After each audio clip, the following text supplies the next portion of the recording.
preseason quarterbacks, who's the one that has kind of like just impressed you, or any thoughts on any of them? I think mostly Ty Simpson since he played the most, and I think like he played throughout the whole game. I think throughout like second quarter of the whole game. Like I think he did pretty good. Like looks poised, and just like overall, like when people say like preseason don't matter, like it does matter because like everyone's like fighting for their life to be in the roster. Everyone's gonna try hard to stay in the roster. So basically, just it does matter. Like Yeah. every snap, every count. Like you could see like in the Hall of Fame game where Kenny Pickett was just pissed that Haynes King was just playing over him. Like that just showed you that. Which Like, what a performance by Haynes King, man. Yeah, I was watching that game. I was with somebody, not to cut you off, Ling, but I was with some buddies watching that, and they were like, "Who is Haynes King?" And I just kind of turned and just went, "I know nobody wanted to watch Georgia Tech football. I'm the only one that did, but man, let me tell you something. Man, The only reason Georgia Tech was ranked so high was because that man Haynes King put his body on the line. Him and Jamal Haynes. Him and Jamal Haynes every game, bro. Every damn game. Every single game.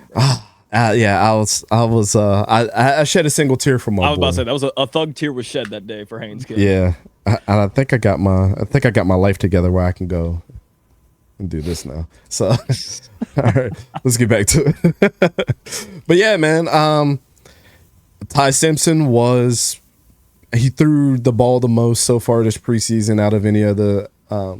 I think out of every quarterback, has the most passes so far.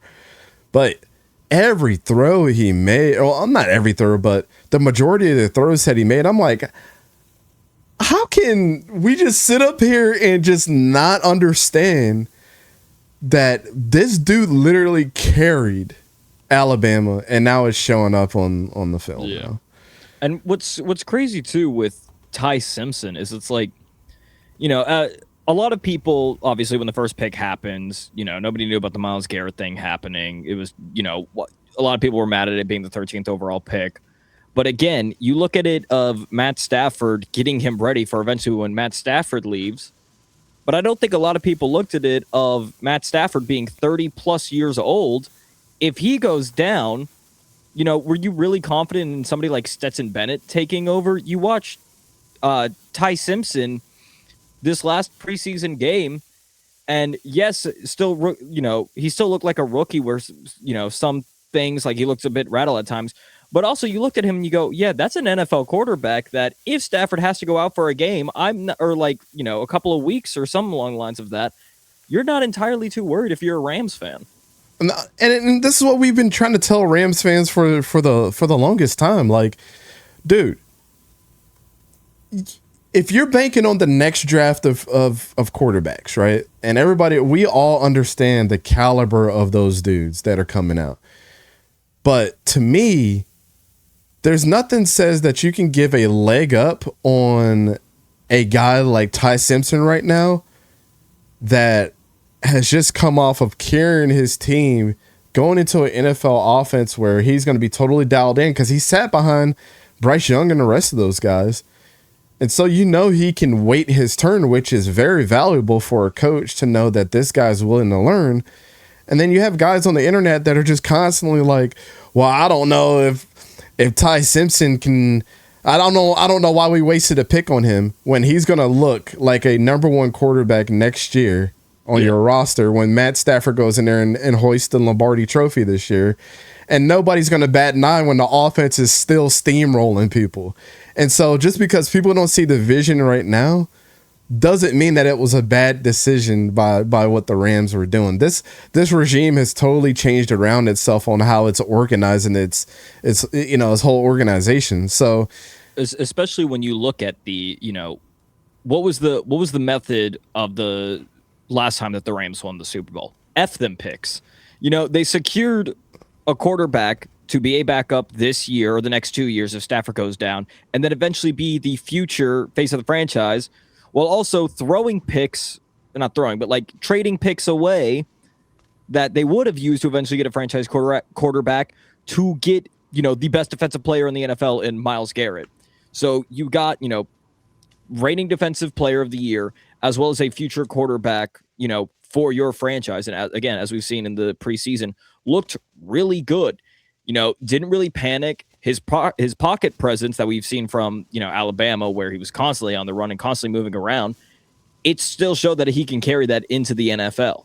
There wasn't a lot of panic. And also, that touchdown throw to Dean Connors, first of all, shout out to Dean Connors, because Ty Simpson, Dean Connors, that sounds like a NCAA like fantasy team that I would have made in the EA games.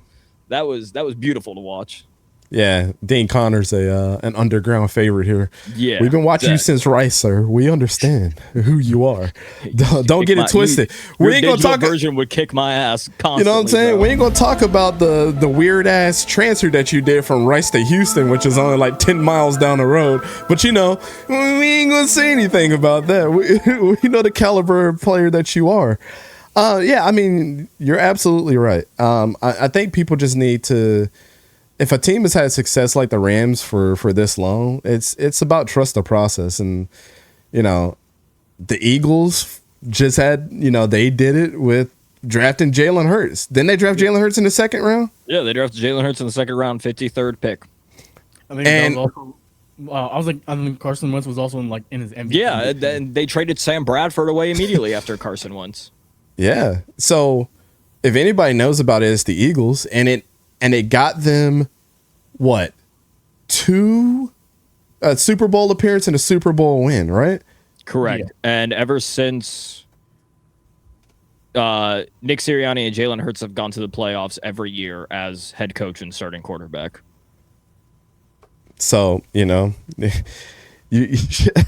just don't understand what some people just don't understand about this. Joey Fagano, that's our guy from UConn, man, coming in for the Baltimore Ravens. And I just got done watching the film this morning. Shout out to the Matthew Hibner edit that I put together. Hopefully you guys are enjoying those videos with the diagrams and stuff. It's just a lot easier to watch for a lot of people. But yeah, I got to watch him sling the rock too. He was the highest rated quarterback on PFF, I believe, so far out of all the rookies. So, yeah, I mean, he was out there slinging the rock too. I think statistically he threw the most yards too. But yeah, Joey Fagano's doing this thing. Was already did not know that.